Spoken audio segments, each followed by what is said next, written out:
is Rabbi Q, and this is Zahara, and we are with After His Heart Ministries. Today is the Parasha Bo, and my question for you is, what is God's favorite occupation? Okay, so first of all, one of the things that we need to do is we need to so basically discuss the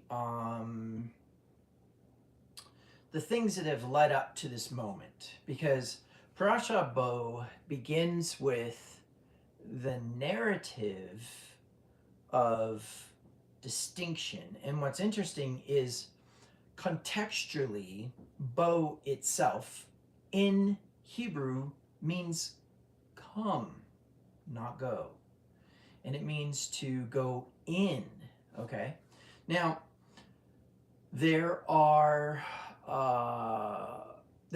nuances to that, and modern Hebrew will definitely be one or the other. But we're going to investigate this a little bit today, because truth be told is that there's something very important in this parasha that is not necessarily relevant to the goings on of Egypt, right? So in principle, the way that we want to kind of look at this is more along the lines of a puzzle instead of it being just free information, okay?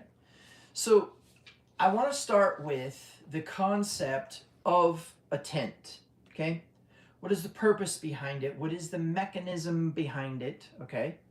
So we'll just take a normal, modern, say, Coleman tent, and we will discuss all of the pieces. So number one, you have basically a tent that is just a flat object with no structure. It has no, it has nothing within it to really communicate that it's a tent, okay? Then the second piece is we usually have poles and we cross them, right, to create kind of a dome. And no matter what kind of tent you have, there's that concept of a round overarching support, okay? And once those supports are put in place, the tent becomes this structure as a result of those supporting poles, okay? And then we have the walls that are around the tent. Now that the tent is become a structure, it kind of has four walls, it has a ceiling. We could talk about the rain fly, but let's just go with the idea of placing a covering over the structure, right? Leave it there. But one of the things that we need to necessarily get into is the fact that without a zippered door, there's really just one continuous wall. And what causes that to be one continuous wall are seamed pieces, okay? And so the reason this is so important is because in the process of this parasha, we are going to discuss this concept of separation. So the best way I can put it to you is, in a tent with the zipper closed, you have a completely enclosed, protective environment.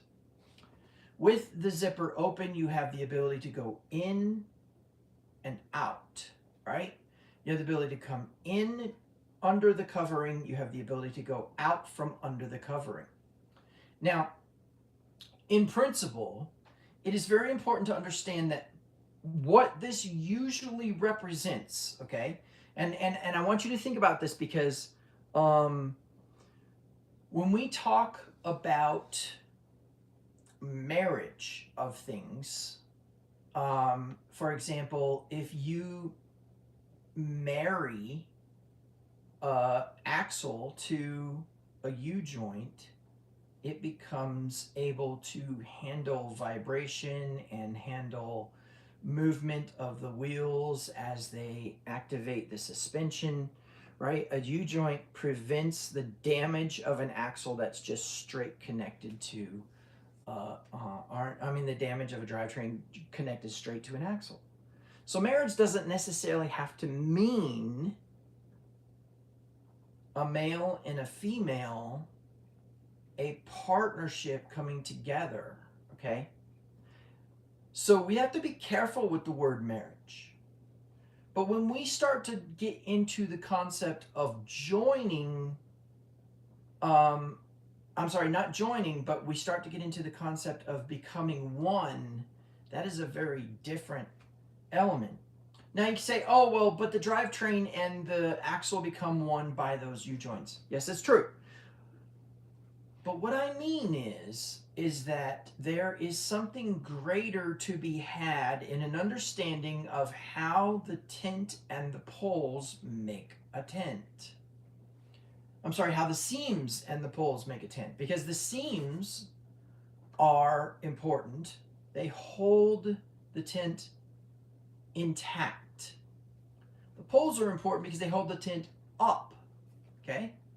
Which means there is an actual horizontal movement of process and there's a vertical movement of process. Elevation as a result of some sort of overarching covering, as it were. Now, you say, well, wait a minute, why are you getting into this concept of marriage? I will explain. So in times past, when we've discussed what has happened with the Israelites, we have invariably concluded that yes, there might have been some nuanced or unique or outside the box idolatry, right? At one point in time, thinking that maybe there was systemic idolatry, which would be everybody, right? The entire system being idolatrous.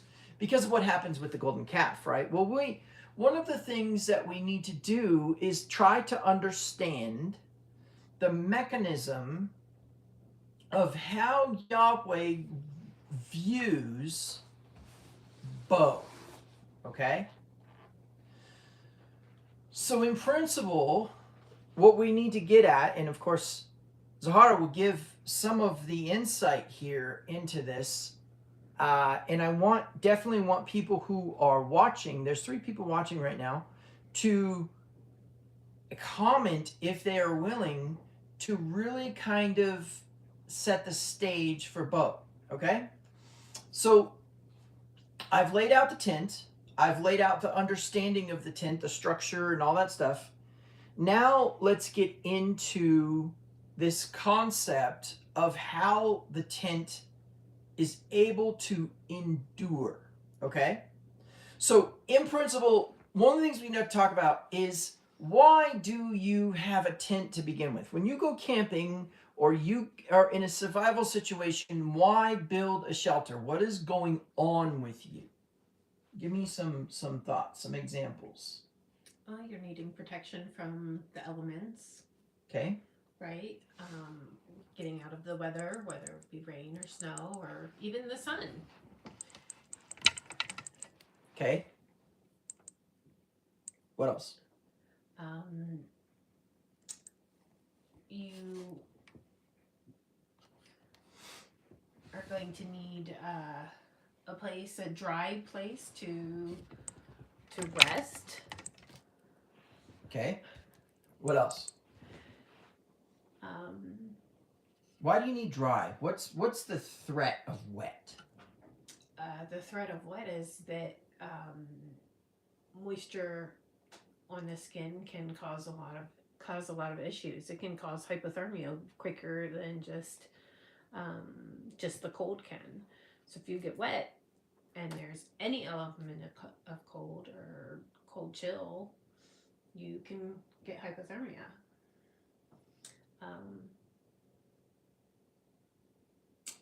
So on top of being extremely uncomfortable. Right.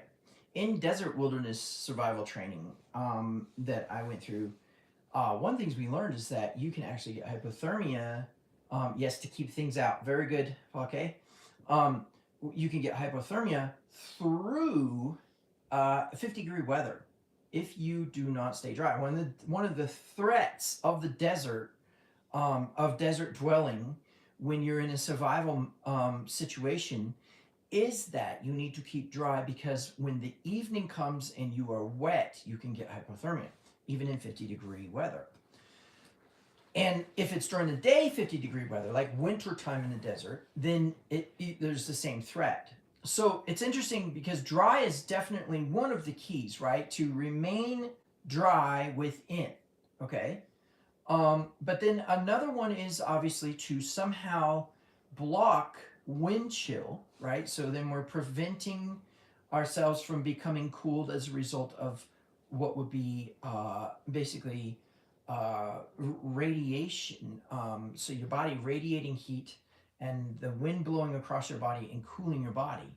And so shelters are extremely important. Interestingly enough, every shelter has a roof. In fact, in the Basque language, it's a very interesting language. The Basque language is a very ancient language. They will refer to the roof is an ancient word that means top of the cave. And so it's interesting, no matter what type of roof is involved, it's really that concept of something covering over the top. Okay? All right. So when we talk about bow, you need to think of being outside of something and going into something. Okay? So now let's talk about the tent itself. Okay? Number one, we have the side walls, and with the zipper shut, we have a complete enclosure. Therefore, we have 4 walls. We have 4 walls, and we have a roof. And inside of that system is something to keep the roof above you. That is going to be something that is relatively strong and able to hold up the tent. Well, in ancient pictographic Hebrew, the strength of something was acknowledged through the lead ox, or a drawing of the ox. Yes, supports. Now, in principle, the way this works is not how people would think. And what I mean by that is that people say, oh, well, strength has to do with somehow holding something up, right? So you're above it and you're holding it up, or you're somehow on the side holding it up. But the truth is that the most powerful way in which to hold something up is to be underneath it. So if the rain fly is the covering, and the tent poles that are creating the dome are holding up the rain fly, and the rain fly is preventing the wet, and the walls are preventing the cold or the wind, then in principle, being inside of the tent is contingent upon the strength of those poles, or the strength of the tent, which is aleph, and then the bait in the ancient pictographic Hebrew is a drawing of a tent. So the strength of the tent is pronounced av. And you will be familiar with this word in the sense that you know probably as a Christian, or you may know as a Hebrew, or you may not know as an agnostic. Av means father. And so the strength of the tent, or what's holding up the covering of the tent by getting underneath of the tent itself, I'll explain that in a minute, is the Av. But if you take the bait and the olive and switch them around, it becomes bow, to go in. Okay? In other words, the tenth becomes your strength through the strength of the tenth, or Abba. Okay? So we have A, B, of, then we have B, A, Abba. So Abba is a combination of going in and a combination of his strength, which means it requires an action on your part and it requires an action on his part. Okay, so that's the Abba. Let's talk a minute about the Ima. So in principle, now what we have is we have a old system of how the tent seams occurred, and that was through where we would boil bones, and when the film would start to collect at the top, like if you're making bone broth, what you remove from boiling bones? That film at the top. Well, that film at the top that you remove, if you were to let it dry on the spoon that you were using, it would turn into something very viscous and very hard to remove. That is bone glue, and it is created off of the cellulose from the bones. But what's interesting is that particular concept is called strong water. Well, strong water is a drawing of the lead ox and water, or what? The im, or the aim. Okay? Aleph mem, which is what? Mother. So the seams that hold the tent together are then that, right? If you take and flip them around to mem aleph, then that becomes basically the question mark, or the question of ma, which is basically uh, a, a, a, a way of expressing measurement of resistance. So what's interesting is within the ima, or the mom, is the concept of a resistance that holds the tent together, right?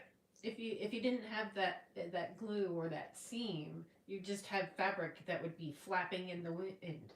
Mm-hmm. And seams, like we'd have open seams, so like we would have these great walls, and that's wonderful. But we need something more, right?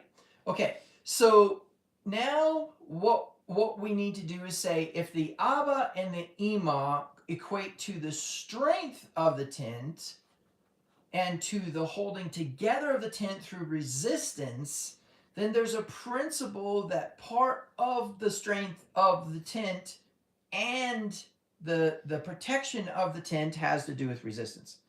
So it's interesting. If you go into the tent, you are going to experience the elements of protection with the tent, staying dry and staying warm. But then there's another element, which is privacy. So what's interesting is it becomes a very internal event. Okay? The next thing that's important is to realize that the tent actually makes a distinction. Excuse me. The tent actually makes a distinction between the outside and the inside, and the inside has now become a very different environment, hasn't it? Well, it's interesting because this particular parasha has the last two plagues in it.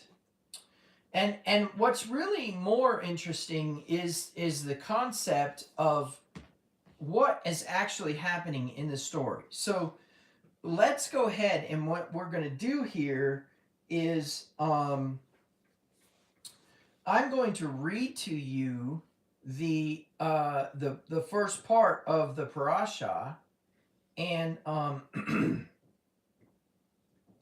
and just kind of explain a little bit of the distinction. And since we don't have any questions this week from the congregation, we're going to go ahead and we're going to process important elements of information that are missed by someone who's reading the English Bible through and just learning of the Exodus and understanding that it's Old Testament and that it was a great story. And Passover just somehow aligns with Yeshua, but it doesn't really matter, because what we do is we celebrate Easter, and there was supposed to be a distinction between Jews and Christians because of that, and it's probably just better that I leave it alone. That was my sentiment when I was growing in my Christian walk. So we're going to jump into this part here, And I think that one of the more important elements is that we focus on Pharaoh. So we're going to go with Exodus chapter 10 to Exodus chapter 13, verse 16, but we probably won't go all the way through there.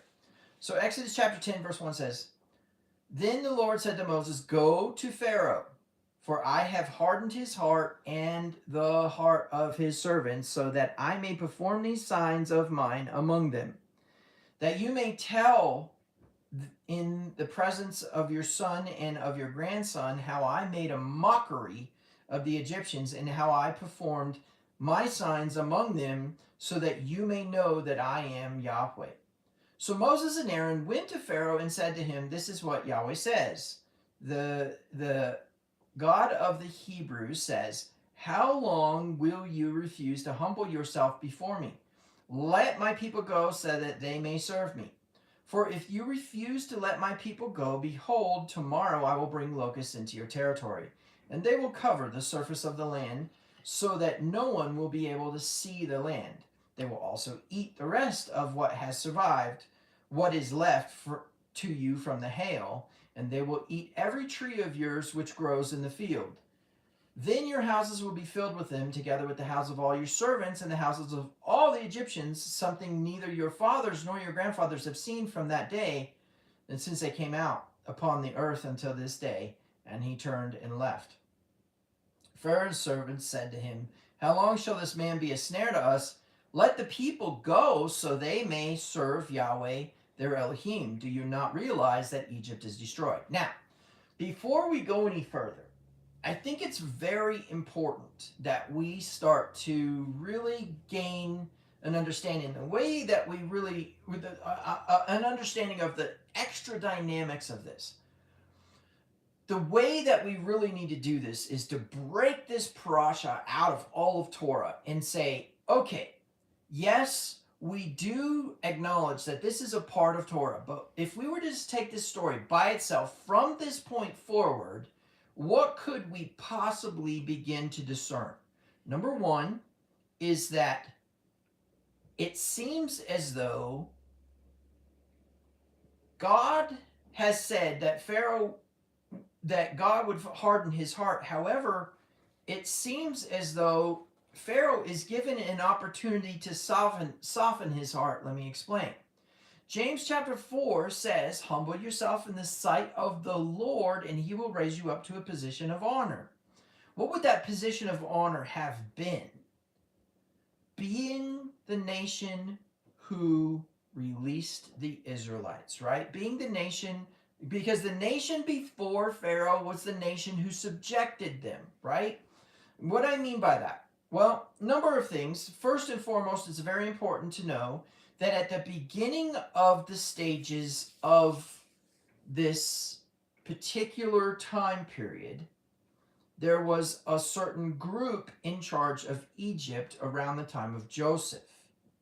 But as Joseph passes away and the people start to come into a new generation, the southern kingdoms of Egypt start to arise and move into the northern kingdom of Egypt and begin to take over. In that process, something very interesting occurs where the favor of the Hebrews with that particular regime or groups begins to start to dwindle away. But what's interesting is that as things begin to change, another group comes along and starts to take over, and that's the group that Pharaoh's with, the Pharaoh that we're talking about now. Now, where this becomes important is because the political elements present give Pharaoh an opportunity to be the king, like Cyrus, that lets the people go, and therefore becoming a Mashiach. Now, I want to make something very clear. There is a contrast between the potential energy of being a Mashiach, the Mashiach that Moses becomes in this narrative of this parasha, and the Mashiach that Joseph was. and the distinction and the compare and contrast that's occurring. Let me explain. During the time when Abraham was alive, there's a famine in the land, and Abraham goes down to Egypt. Okay? And Abraham returns from Egypt, and Egypt experiences plagues. So Abraham is able to go down, Egypt experiences plagues, and Abraham is sent away. Okay? But what I want you to think about is the concept that the plagues properly motivated Pharaoh to give riches and release Abraham. Right? Thereby, Pharaoh what? Humbling himself in the sight of the Lord, and he was raised up to a position of honor, so that when it comes time for Jacob to meet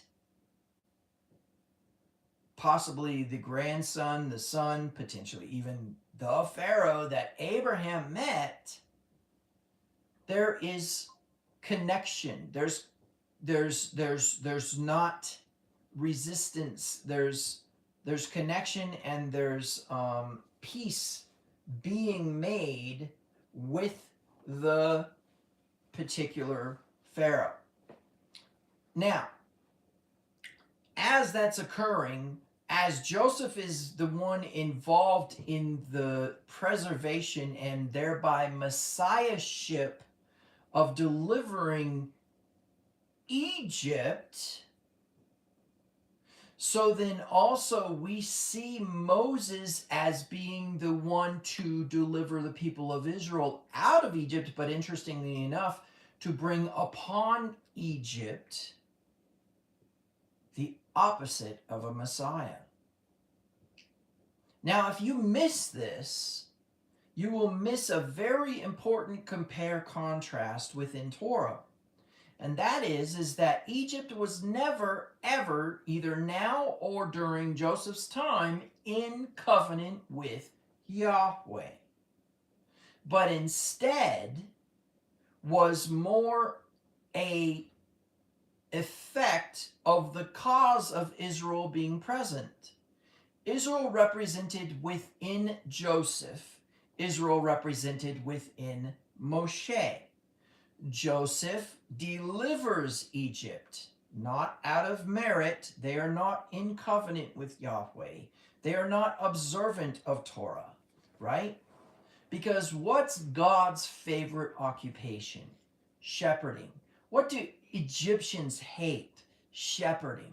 And so in that element, we see that Pharaoh and Egypt were not merited in their deliverance with Joseph. But interestingly enough, we could say the same thing about the calamity concerning Egypt with the Pharaoh and Moses. However,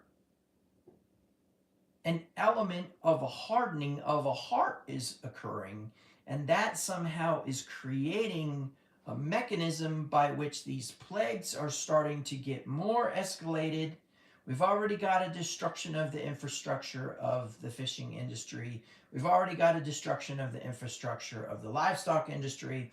We've already got a destruction of the infrastructure of the agricultural field-based industry. Now we're about to have a destruction of the more resilient orchard industry of Egypt. But I want you to notice something, that after all the infrastructures have been taken out, an interesting thing occurs, and we're going to get into it. But it's really important for you to know that when Yahweh says to Pharaoh, says to Moses in verse 1, then the Lord said to Moses, go to Pharaoh, for I have hardened his heart and the heart of his servants, so that I may perform these signs of mine among them. We jump into the interlinear, and that's where we get bow.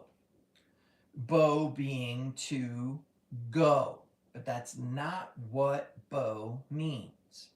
Bow means go into, okay? There is a word for go out of, right? But this is to go into or to enter. Now, there's a couple things that are important here. The first one is on the practical level, what's he saying? Walk into Pharaoh's court. Don't be afraid, right? Walk in there, tell him who's boss, right? Because Moses is a god to Pharaoh. Aaron is his prophet. This is how Pharaoh would have processed information. Moses is a god challenging the god of Egypt. Who's the god of Egypt? Pharaoh. They believed that. They believed that Pharaoh had a special infusion of divine energy by which he was higher and more intelligent and more powerful and more insightful than the people. That the king of Egypt or the Pharaoh of Egypt had somehow been endowed with superpowers and therefore was treated with a higher regard, was treated with a better element. Now, was that present in the Pharaoh of Egypt with Joseph? No, not really. Because we see him defer to a man. Mm-hmm. But is it present in this Pharaoh? Pharaoh believes that he is a god. And Moses now is another god challenging a god. And that is how the Yahweh wanted the optics to be with Pharaoh. So we have often talked about fear, right? And if we look at the scenario, okay, where we have the god of Egypt and the god of Moses, or Moses being a god, the two, Pharaoh and Moses, fighting each other, battling it out, and it's been obvious up until this point that Moses has been winning this battle, right? Mm-hmm. He's been able to bring the way, and I'm saying this from Pharaoh's point of view, right? He's been able to bring these plagues and destroy Egypt, you know. Wouldn't it be fear that would make his heart harden? Sorry, just never thought of that before. It's an intriguing thought, because there is kind of this concept of a counteraction to fear is basically kind of like going, oh, I'm not afraid, when you're terrified, right? Instead of processing fear correctly, it turns into basically a self-deception. And perhaps maybe that's how we need to reread this particular passage, is not that God has hardened Pharaoh's heart and that he is stubborn, but instead that he is self-deceptive of fear. It's an interesting concept. Because I can tell you, at this point, when Moses walks in, the only thing left are the orchards, right? The only thing left are the firstborns. Nobody even knows that's on the table here, right? I think Pharaoh would have thought, you know what? I can handle a hit to my economy. He never thought about handling a hit to his people, right? Okay, so I want to point out another very important piece of information that is present in the pattern of Yahweh's dealing with a nation. And that is that of a harbinger. But before we get into that, I really want you to see the optics here. So Moses just walks into Pharaoh's court. That's why it's Bo. Boldly go before the throne, right? Okay. Second is he goes into, right? So he's going under the covering, defying the covering of Pharaoh. We're going to get into that in a minute, okay? The second element is that the optics now are causing the advisors of Pharaoh to reconsider their position. They're like, and I love how it's worded. It's the way it's worded itself is just, you know, it's how long shall this man be a snare to us? Now, I want to talk a minute about a snare. Okay? So, a snare, in principle, is designed around the system of bait, right? And of entrapment and then containment. In other words, you do not have to be present for a snare to work. You bait it, you leave it, you walk away, you come back, the animal is caught in the snare, right? Now, there's a couple of things that are interesting about that, but that's how they word this. They say, "How long will this man be a snare to us?" I want to look at the Young's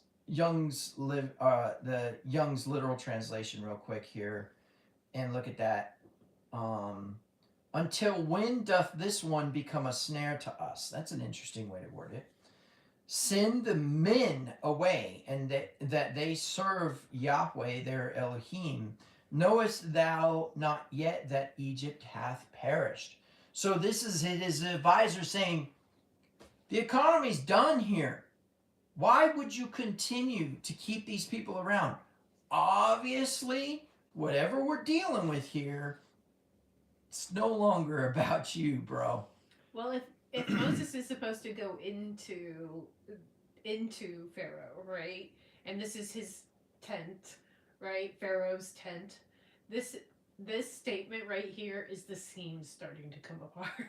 Yeah, absolutely. The infrastructure, yep. Yep, the infrastructure. Because I'm going to tell you guys something. There are certain types of personalities that align themselves with loyalties to leaders that usually end up in advisor positions. And I can tell you, those particular personalities, when they see a stronger or better cause, will absolutely become the betrayer of that cause. And so when you have that type of a person in that position, generally speaking, you can expect that if they ever become resentful, they are going to be the one who exposes the corporate secrets, who exposes the scandals, who brings up all the dirt, right? And so it's interesting because one of the things that it seems like Yahweh is doing here is he's starting to actually cause Pharaoh to really be put in a position where he needs to make a change. But Pharaoh has missed the entire concept here. And he doesn't really even get it when the next thing happens, which should have been the eye opener, right?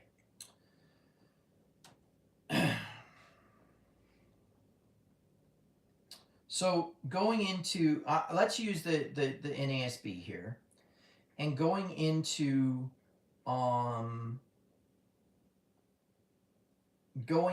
verse 7, where it says, "How long shall this man be a snare to us?" In verse 8 it says, "So Moses and Aaron were brought back to Pharaoh. And he said to them, Go serve your God. Who specifically are the ones who are going?" Moses said, "We shall go with our young, our old, with our sons, our daughters, our flocks and herds. We shall go, for we must hold a feast to Yahweh." Right? And then in 10, then he said to them, "So may Yahweh be with you when I let you and your little ones go. Watch out, for evil is on your mind." Right? That's an interesting statement at the end there, right? For evil is before your face, right? But then now look what it says in 11. "Not so, go now, but only the men among you, and serve Yahweh, since that is what you desire." So they were driven out from Pharaoh's presence. Now, I want to say something here. They've kind of been asked to leave before, but they've never been driven out. That's important. So then Yahweh tells Moses, "Go reach out your hand over the land of Egypt for the locusts, so that they may come up on the land of Egypt and eat every plant of the land, everything that the hail has left." So anything that was resilient enough to restrain or not be destroyed by the hail has now basically come under threat, right? So the locusts come up over the land. We don't need to get into that part per se. I mean, we can read that part. So Moses reached out staff over the land, his wizard staff, over the land of Egypt, and Yahweh directed an east wind on all the land that day and all that night. And when it was morning, the east wind brought the locusts. Now, there's a very specific kind of wind that is the east wind in the Fertile Crescent and in the area of the Nile, and that is a very destructive windstorm. But we don't need to get into that quite yet. Okay, so the locusts came up over all the land of Egypt, settled in all the territory of Egypt, and they were numerous. And it's interesting. That numerous is they were heavy. In fact, that I believe is the word kavod there, if I recall. Yeah, they were kavod, which is the word for glory. Okay, I'm going to leave that one alone. I'm going to let that be one of your little nuggets. Okay, there had never been so many locusts, nor would there be so many ever again. For they covered the surface of the whole land, so that the land was darkened, and they ate every plant of the land, and all the fruit of the trees, and all the hail had left. Therefore nothing green was left on tree or plant of the field throughout the land of Mitzrayim. Then 16, Pharaoh hurriedly called for Moses and Aaron and said, I have sinned against Yahweh and your Elohim. Yahweh your Elohim, and against you. So now please forgive my sin only this once, and plead with Yahweh your Elohim that he would only remove this death from me. Then he left Pharaoh and pleaded with Yahweh. So Yahweh shifted the wind to a very strong west wind. That's another kind of wind, which is interesting in Egypt and in the Mediterranean plain, which picked up the locusts and drove them into the Red Sea. Not one locust was left in all the territory of Egypt. But Yahweh hardened Pharaoh's heart, and he did not let the sons of Israel go. Now, sooner or later, we are going to have to really identify that when Joseph is confronting his brothers, and his brothers are like, hey, your dad said before he died that you were to forgive us, right? And Joseph is like, these morons, like, y'all just go do what you do, right? Do not try to manipulate me. And I will just tell you for the record, what you guys planned as was just junk, was not right. What you meant for evil when you were operating in your wounds, God meant for good. And I have become the salvation, the Yeshua of all these people. All these lives were saved, right? Okay, now, here's the part that's crazy. If you notice, a man is presently positioned in Egypt to deliver Egypt. I want you to understand, this could have happened in Canaan, but it happened in Egypt.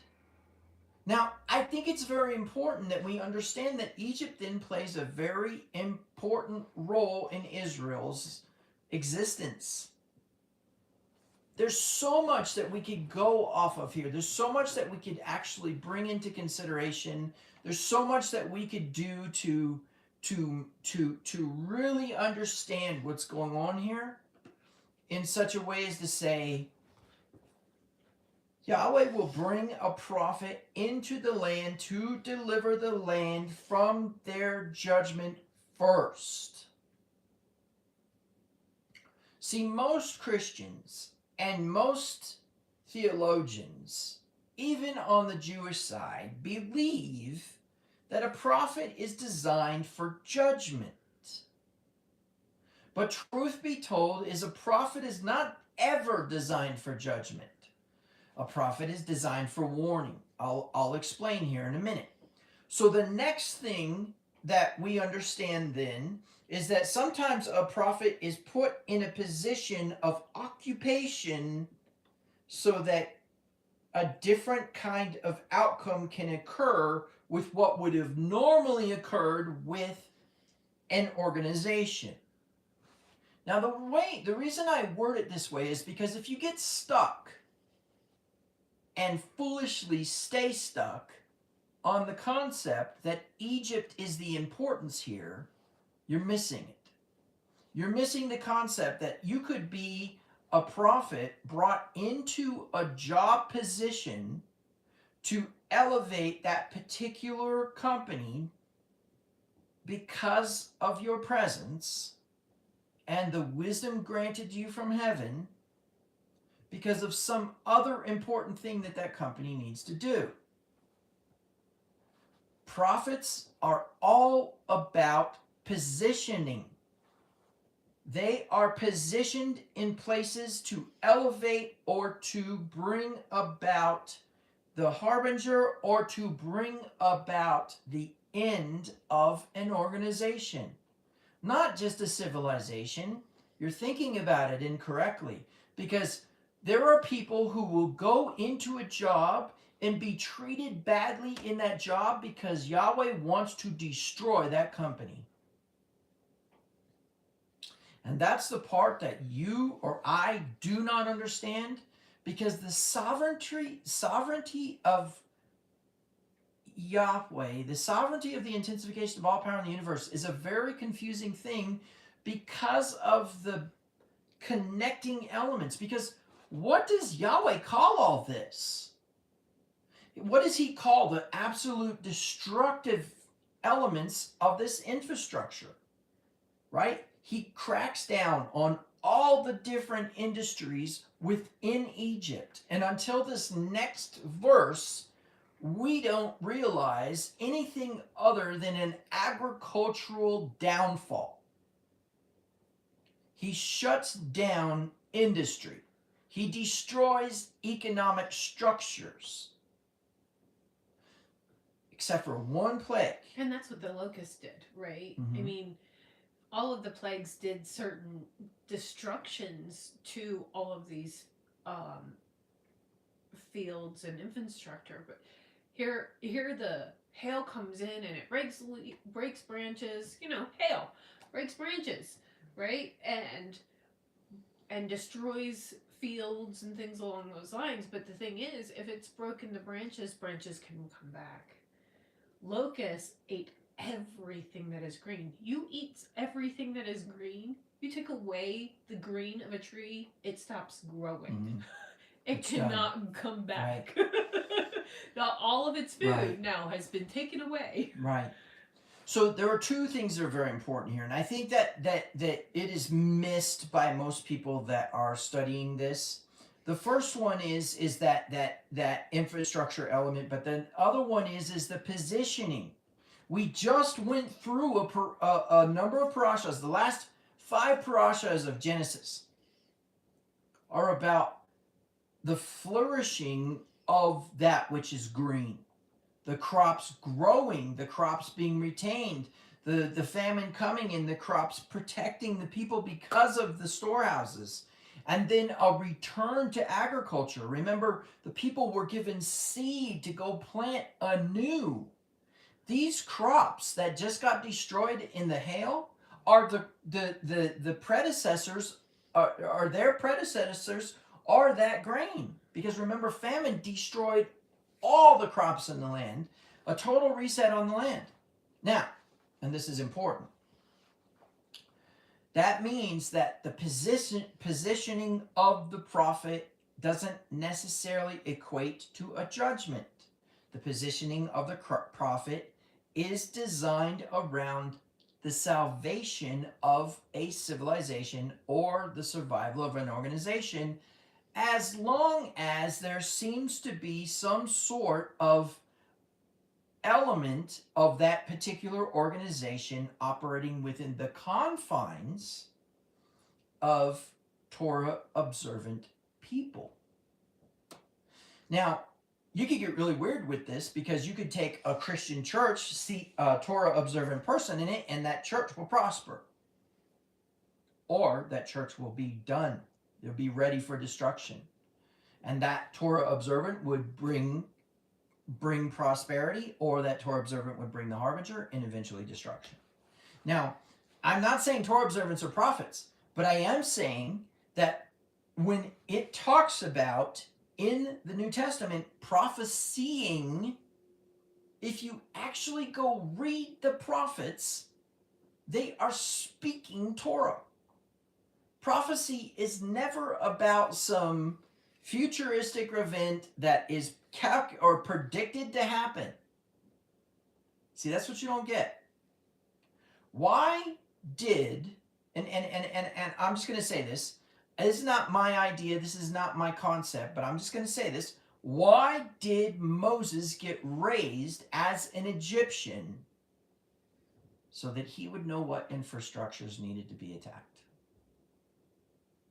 And in principle, then we understand that Moses, in connection with Yahweh, so it says Yahweh destroyed Egypt, yes, but you know what? It came through a very specific hand. It came through a very important vessel. Meaning what? Meaning that we can invariably conclude that in principle, when Yahweh tells Moses, go into Pharaoh, go in, right? And declare this thing, say to him, go in under Pharaoh's covering and declare this thing. And like Deb said, the horizontal structure of Pharaoh's kingdom is starting to break apart, in that his advisors are saying, come on, get these people out of here, man. We are going to be done for.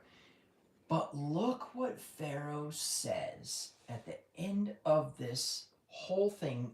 He says, so now please, this is 17, forgive my sin only this once. Who's he talking to? Moses, the God of Pharaoh. Forgive my sin this once, and plead with Yahweh your God that he would only remove this death from me. Now, I'm not going to get in the fact that Yahweh never declared himself God over Pharaoh, but he declared Moses God over Pharaoh. Okay? I won't get into that. I'm going to leave that as another one of your nuggets.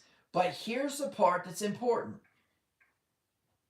That he would remove this death from me. See, y'all are stuck on stupid about expiration in the body. Y'all believe that the Bible speaks of an actual physical death as being the curse of the fruit of the tree. But you have no concept of Hebrew mindset. You see, Pharaoh had to speak Moses' language here. Because yes, the Egyptians were a people of medical prowess. They would have understood the expiration of the body. And look at the embalming. Look at the pyramid and the tombs. They understood expiration of the body. Mm-hmm. But was he dying here? No. What was the death? No food. Famine.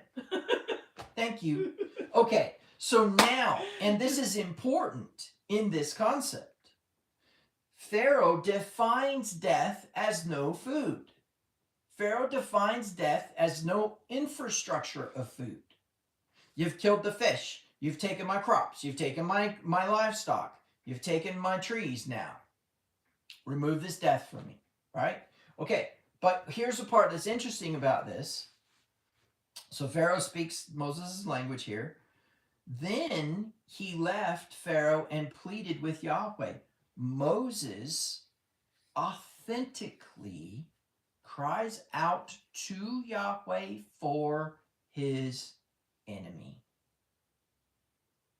to have the plague removed. The plague that could have made him make his people go, removed from him.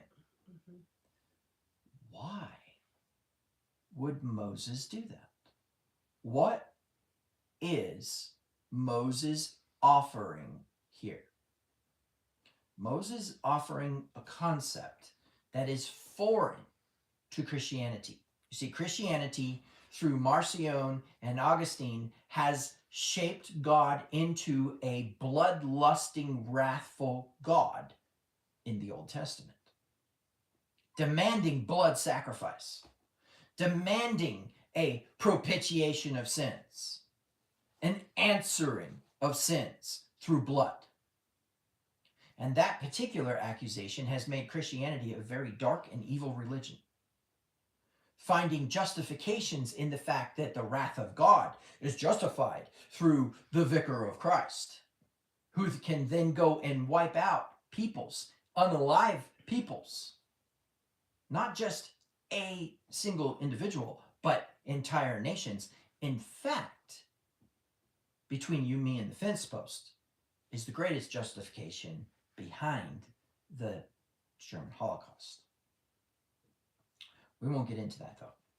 So, in principle, as we move through this thought process, it is imperative that we understand that up until this point, Pharaoh has perceived that all that's really going to happen here is he's going to lose his economic structure. And every plague up to this point, except for one, and I'm going to get into that, has been, until now, about destroying that economic structure. If you do not have the economy to support a people, then you have to let a people go. And your people themselves probably will want to leave. There is no bail-in here. There's no way to fix Egypt, because the last time Egypt was broken, we needed a prophet to come in and cause it to prosper. Right. No greater infrastructure than Egypt at this time, right? And nobody, they're not aligned with anyone to help supplement. The entire nation, known world at that time, had been completely destroyed by the famine in the years past. And what's really crazy is when we start to get into orchards and we start to get into what this last plague did. You need to realize 7 years of famine, which would be 7 years of no food, means that the orchards in Egypt during the famine, during Joseph, died. Which means these orchards also were the provision of Joseph's state of being Yeshua, salvation. Why is that so important? What are we missing here? We'll show you. So we're going to hindsight this a little bit, and we're going to kind of squeeze into the backside of this parasha and say, what do we know is coming? What do we know is coming? The Passover, right? We know that there's about to be an angel who's going to pass over the land of Egypt and pass over the houses that are covered with blood, not to be confused with an insatiable, bloodlusting, wrathful God, but a very different principle. We'll get into that. But the context and the idea here has to do with what is about to die. Because the difference between the Hebrew understanding of death and the nation's understanding of death is the expiration of the body. And so the next thing that's going to happen is the firstborn is going to die. And this is the crazy part about it. This particular plague had a harbinger. Before we get into that, yes, is it possible for us to rewind a little bit and talk about how Moses here is actually really aligning with Abraham's heart for the nation that he had called home, right? So Abraham never called Sodom and Gomorrah home at all, but Moses definitely grew up in Egypt and that land, and he knew it intimately. But in this, right here in this last portion where he's pleading with the Lord, to remove the death of this nation, he is aligning himself with Abraham's heart at the same time when Abraham pleaded for Sodom and Gomorrah. Well, and also when he pleaded for Egypt, because I believe there's something, or maybe it was the Philistines, where God says, pray for or he says, get, go ask that man to pray for you because he's a prophet, right? Okay. So now, and this is very important, we find evidence in the prophet Samuel that Yahweh doesn't let a single word of a prophet fall to the ground. So now Moses knows the whole infrastructure system, and we don't know the conversations between Yahweh and Moses, but we do know that there's a reason why Moses understood that, and I think some of it is he knew what he was destroying. He had to have the empathy. Because we move into this pleading, and the only way for a prayer to be effective is when it's authentic. Right. It has to be in your heart to have the compassion. And it's maybe not just the enemy of Pharaoh himself, but Pharaoh's in charge of thousands of millions of people underneath of him, all of the people that are in Egypt that can't speak, don't have the authority to just hightail it out of there, so me personally, I think I would have more empathy on those that are underneath of his authority more so than I would just for Pharaoh himself. But I've never been placed in that position. I'll give you guys an example of a harbinger. And I want to say that the reason why I'm giving this as an example is because it was a really big eye-opener for me. But if we look back at this harbinger that I'm about to show you, you'll understand that what a harbinger is a message to turn it around and stop doing what you're doing, or something worse is going to happen. Okay? So here's the deal. I had a vehicle as a high-performance sports car, and one day I was hot rodding it and going way faster than I should have in a specific area. It had snowed the night before, and that snow had melted, and so the roads were dry. And I hit this particular area of snow that had not melted at a pretty high rate of speed. And I couldn't slow down. Now there was nothing that told me to slow down. There was just the concept that there had been this snowstorm and I shouldn't be driving this fast. I was just ripping through slush. There was nothing really, anything to indicate that it was going to get bad. Well, this particular area of intersection kind of was angled in such a way that all of the water from the melt had flowed into that spot, and during the night had frozen, and that the snow had fallen on top of it so you couldn't see the ice. And when I hit that intersection, I spun around and I took out a city sign. Now, there's an intrigue because that particular spin and that particular impact created this little bump on my bumper about that big. And it was just kind of a thing of like, oh, well, now you have a Camry dent. But you don't want a Camry dent in a BMW. So I worked hard to eventually get to where I could actually have it fixed. I had it fixed, and one night I was driving on a road and I was going too fast, and a voice told me to slow down, and there was a warning light on my vehicle telling me that there was something wrong with the vehicle that I was ignoring. And I hit a certain curve, a certain road, part of the road that had some heave. And when it did, it hopped the entire vehicle up off of the ground, and then it hit the soft stuff on the side of the road, of the lane. And the first thing to hit my car was one of those reflectors with the green the green fence stakes in the exact spot where that bumper damage was. But as I went down the ravine, I hit one rock that caused my car to spin around. I hit another rock which caused it to roll, and I rolled my car.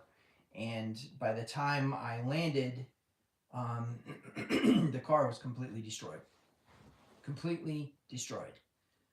The first harbinger in that circumstance told me not to drive the car that way in um, dangerous situations, right? Now, the reason I bring this up is because that's my own life experience with a harbinger. But what's the harbinger in Egypt right now? So let's take a look at the plagues. So we have the blood, which destroyed the fish, right? The frogs brought about the kind of the infrastructure in which there would be an onslaught of the flies, right? The flies brought the lice. The lice, or I'm sorry, the lice and then the flies. The lice attack the livestock and the servants, right? They don't attack Pharaoh as much as they attack his servants and the livestock. Then the boils come as a result of these infected bites or whatever. And I might be going backwards here in my thinking on this, but either way, the point being is the boils end up on the livestock, which becomes a disease that kills off the livestock. But the boils on the Egyptians. Pharaoh's solution, according to the book of Yasher, is to bathe in the blood of Hebrew children, under the belief that the Hebrew children had some sort of supernatural abilities. Bathing in the blood of the Hebrew children is his solution to this particular attack upon his people. The flies, the lice, the frogs, the fish dying from the blood in the Nile, all those things were more infrastructure-y, but the plague of the boils is the harbinger to the firstborn. I will hit your people with a disease, or I will hit your people with a pestilence. And Pharaoh's solution was to bathe in the blood of the Hebrew children. And as is the case, say, with my vehicle in the warning light and realizing that I should not be hot rodding it, hindsight being 2020, the harbinger was that accident, because that accident is actually what broke the stability control in the car. And had I not done what I was doing in the vehicle when I rolled it, that stability control issue would not have been an issue. The warning light, actually, when I looked in the manual about 3 days later, the warning light actually says, stop the car, don't drive it anymore, get it towed. Because the stability control has failed. Anyways, the reason this is important is because Pharaoh has been warned. I will attack your people. I'll attack your economy, then I'll attack your people. I'll attack your economy, and I'll attack your people. So what we'll see is that the first 5 plagues-ish, right, seem to, and maybe we should look at it differently. Maybe we should say the first 3 plagues seem to be agriculturally attached. And then the attack on the Egyptians, I believe. That's how it goes. In fact, we should probably just go ahead and say that we pull up a list of plagues and their the way that they went, just so we can be a little bit more accurate here.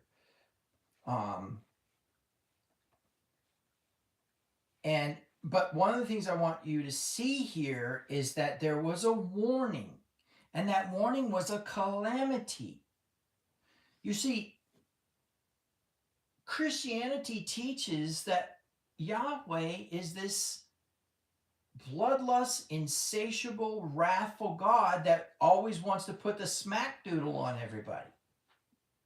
But truth be told is that there are informations being communicated in languages that people will understand, letting people know that they need to change their behavior, right? And so when we are looking at this in hindsight, it's real easy to just judge Pharaoh. It's real easy to just root for Moses. It's real easy to get caught up in just the narrative and not the wisdom. Remember, Torah has 72 different facets of wisdom that can be gained from a single letter. So I think it's important that when we are looking through this, we need to look through all of the lenses best we can. I'm probably missing some, right? I'm probably missing some.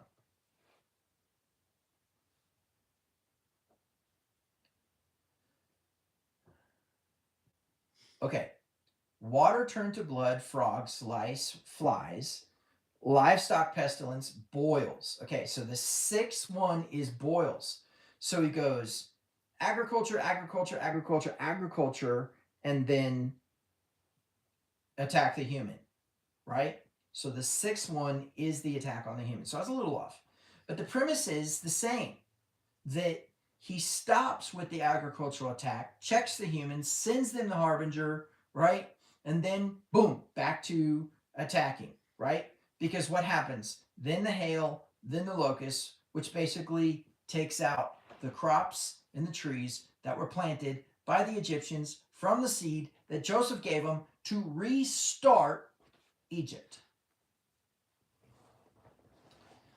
Harbinger, okay?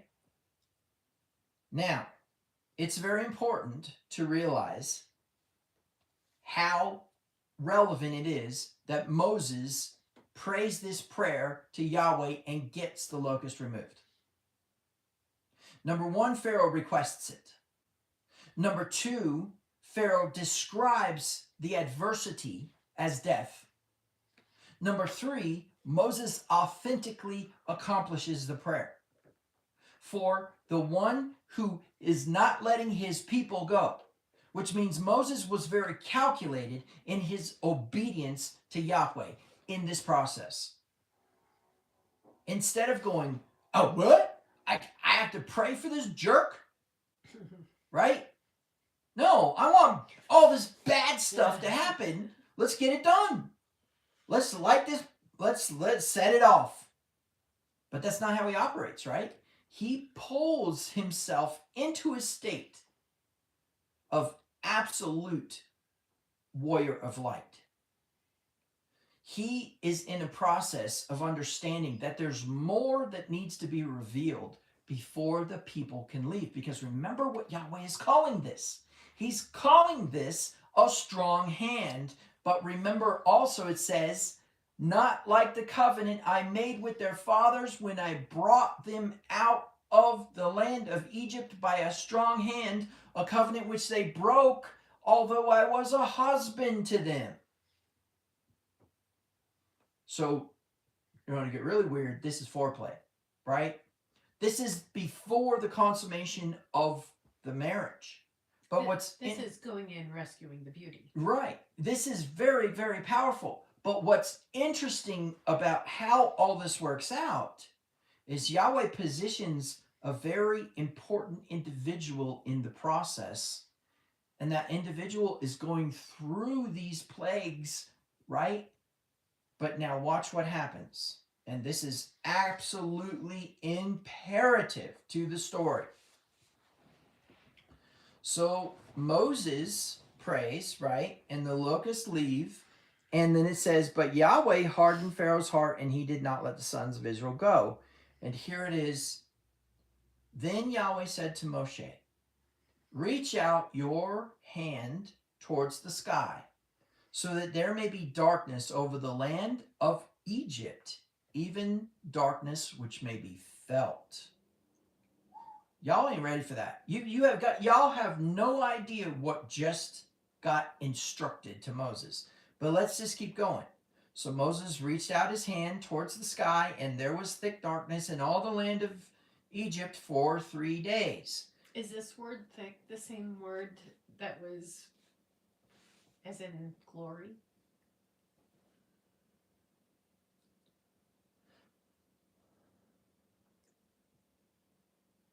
No. It's the RFL. Okay. Yeah. I'm sorry, the afela. Thickness. Darkness, gloominess, calamity, wickedness.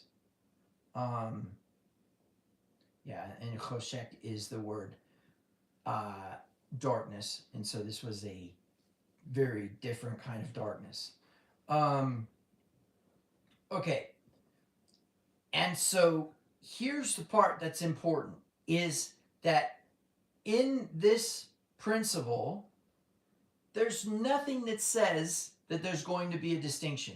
Yahweh doesn't tell Moses, hey, I'm going to, watch what I'm about to do. I'm about to take this whole situation and I am going to actually affect it by making a distinction.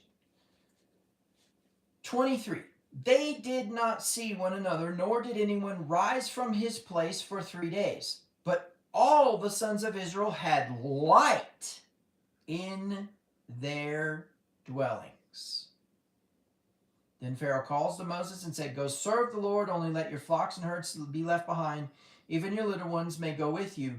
But Moses said, you must also let us have sacrifices and burnt offerings so that we may sacrifice them to Yahweh our Elohim. Therefore our livestock too shall go with us, not a hoof shall be left behind, for we shall take some of them to serve Yahweh our Elohim. Until we arrive there, we ourselves do not know what we shall serve. With what we shall serve Yahweh. But Yahweh hardened Pharaoh's heart, and he was not willing to let them go. Then Pharaoh said to him, get away from me. Be careful you do not see my face again, for on the day you see my face, you shall die. Moses says, you have spoken correctly. I shall never see your face again. Okay, so now, and I think this is important, we need to really dial in this concept. Because right before the big one, something happens. A distinction is made between the sons of Israel and the sons of Egypt. Egypt has darkness, Israel has light. No agricultural attack here. Nothing to even indicate that this was going to be about infrastructure reduction. Why? Well, because there was no more infrastructure, right? But some sort of thing that should really, really sink into Pharaoh's brain. And that is that he absolutely no longer had the support of his people, no longer had the support of his agriculture, no longer had the support of his economy, and now Yahweh was actually able to touch even the heart of the people, in that the darkness could be felt. Now, I don't know about you guys, but I have never felt darkness. I have definitely experienced the warmth of the sun and the coolness of a cave with the lights out, but I have never felt darkness. Darkness is actually the absence of light. And we experience that through our eyes. We don't feel darkness. But just like at Mount Sinai, where it seems like all the laws of physics just go out the window, and you see sounds and hear sights and feel things that you're not supposed to feel, here now we have this experience going on with Pharaoh. What is it called when you hear certain colors? Synesthesia? Synesthesia, yeah. So anyways, so the concept is here,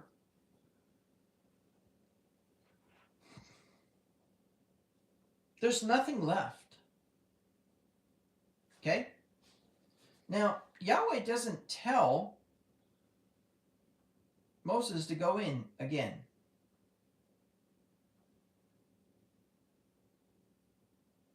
furthermore, something interesting is going on in that it doesn't say that Pharaoh called Moses in. What it says is, Pharaoh said to him, "Get away from me, be careful, do not see my face again, for on the day you see my face you shall die." And Moses says, "You have spoken correctly, I shall never see your face again." Pharaoh evidently never actually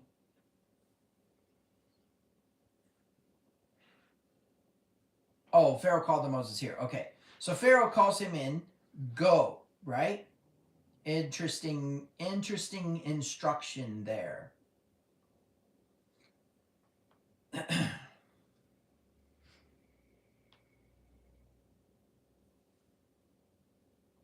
Lach,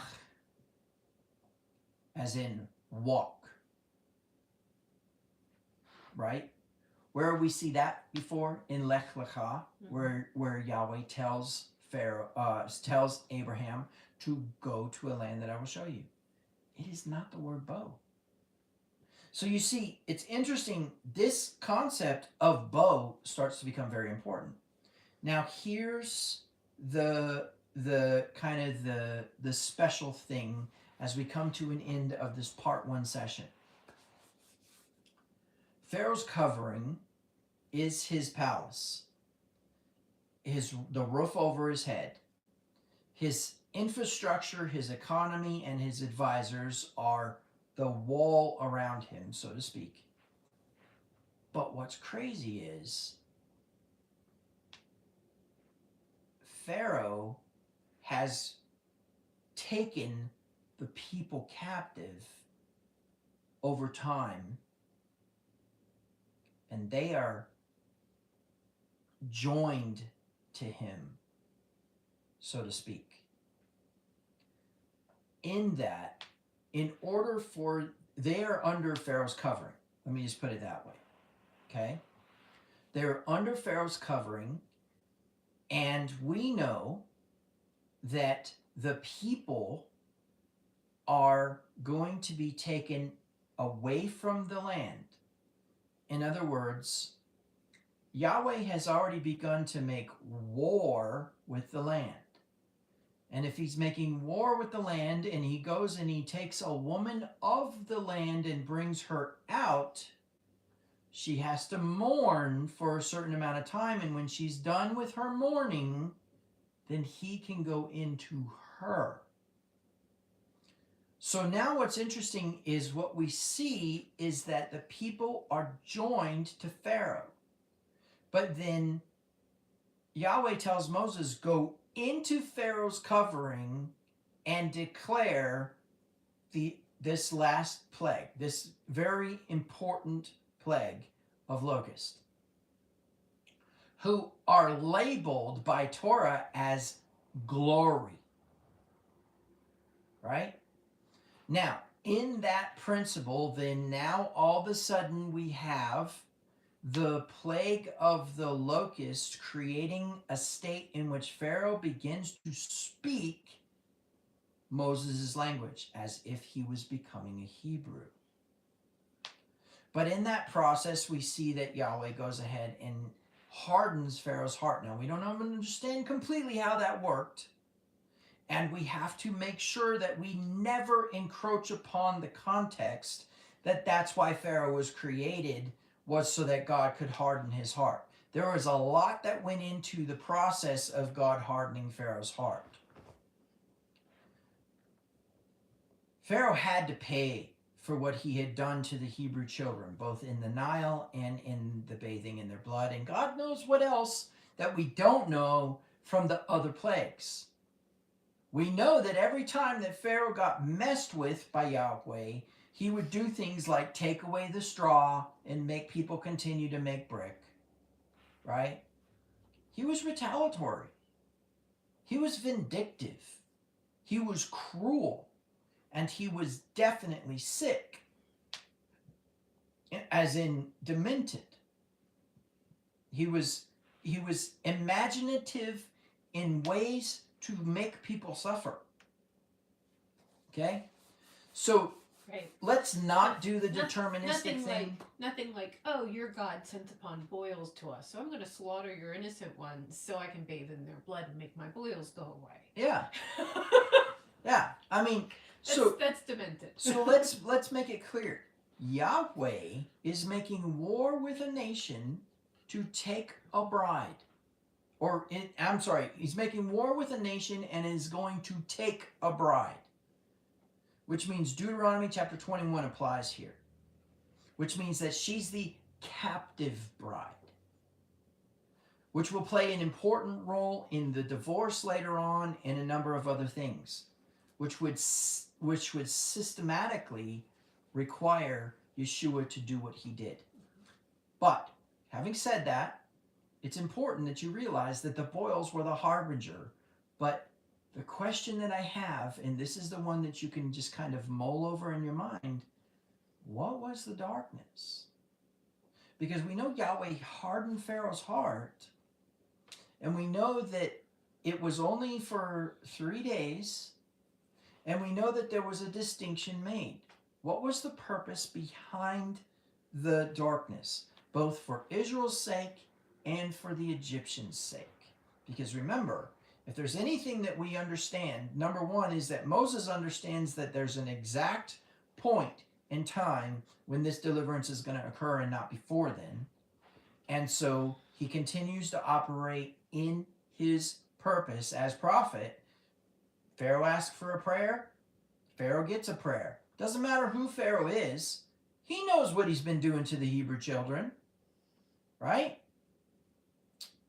Very interesting, small little tidbit of Torah that Torah felt was absolutely necessary to be in there, that Moses prays the prayer. So now what we understand is that there's a decoupling occurring. We know that some of that decoupling has to do with the people, because when they're in the wilderness, they say, remember the flesh pots and the onions, and the leeks and the garlic. Like, remember when we had food and we had vegetables? Do you see that there's a decoupling here? And what I mean by that is that Yahweh is very slowly but surely moving the hearts of the people away from a belief that Egypt is where they are supposed to be. Offers them a land flowing with milk and honey, which consequently the physiological aspects of milk and honey are very powerful, but the spiritual and allegorical aspects of milk and honey are also very powerful. And so it's interesting because it doesn't necessarily equate to something better than what they had in Egypt, but it does equate to a more healthy lifestyle and behavior. We don't need to get too much into that, but the most important thing that I want to really stress here is that Pharaoh's infrastructure is being broken down, but then there's this other thing going on behind the scenes that is going to eventually become the reason that Pharaoh lets the people go. But the darkness plague is one of the most mysterious plagues of the whole group. It doesn't fit. And because it doesn't fit, it makes it very, very important. But one last point I want to make before I end this session. We'll go and we'll have lunch. We'll come back and we'll have session number 2. Is that there is a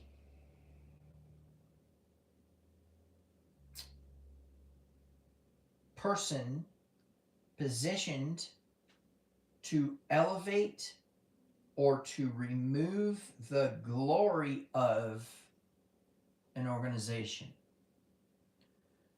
It could be a business. It could be a political party. It could be a government system. It could be a, a, um, a congregation. It could be a church organization. They may be positioned there to prosper it, or they may be positioned there to cry out. But what's interesting is that they will have been in a state throughout their life of having been able to empathize with the judgment that they're about to bring. Because in the end, there's something very important to be understood about Moses. He knew the Egyptian people. He knew what he was cursing. And what's interesting is he knew that they were guilty. And so he had to find the place in his heart where it was justified. And here's the thing that's interesting. He did when he killed that Egyptian. He found it necessary to deliver that Hebrew man. Now later on, that becomes very important, because when he's up on the mountain, on Mount Sinai with Yahweh, and they're having the discussion about whether he wants to do it or not, there's a part of him that never wants to return to Egypt again because of how bad it hurts. Because of how bad of an experience he had with himself being an Egyptian and realizing he's Hebrew, and then that identifying with delivering the Hebrew man. So you can see that he was positioned to cry out. He was positioned to ask Yahweh to destroy Egypt on behalf of his people, but he was also positioned to love the people who he was about to curse. And the reason why that's important is because then we can find that Torah will override compassion when imbalance exists. And so we see something crazy in this bigger picture. We see proof that Yahweh can deliver Egypt from plagues, right? We see proof that a plague was appointed on the earth at that time. For some reason, famine was coming, okay? In Ezekiel chapter 12, I believe it is, and also I think maybe it's in 15, indicates that, well, what it says is that if Abraham was present in a city and I bring a sword against that city, I will deliver Abraham, but not that city. In other words, Abraham will not merit that city to stay. If Abraham was in a city and I bring a pestilence against a city, then I will deliver Abraham, but not that city. If Abraham was present in the city and I bring a famine to that city, right? Meaning what? Now what we have here is we have a premise of there being a, for lack of better words, ability for Egypt to have survived these plagues. And I propose to you that one of the things that's really missed here, and this will be the last statement that I make, the people of Egypt were actually the ones who were keeping the people of Israel subjected to slavery. Not Pharaoh. All right, so and then we'll go ahead and conclude with this part 1, and we will get back together. Hold on, we have a comment. Yahweh knew the people wouldn't leave. Pharaoh had to drive them away. Yes, I totally agree with that. Absolutely. Absolutely. So we're going to go ahead and end this part 1, and we will come back together after lunch and start part 2. Shabbat Shalom. Shabbat Shalom.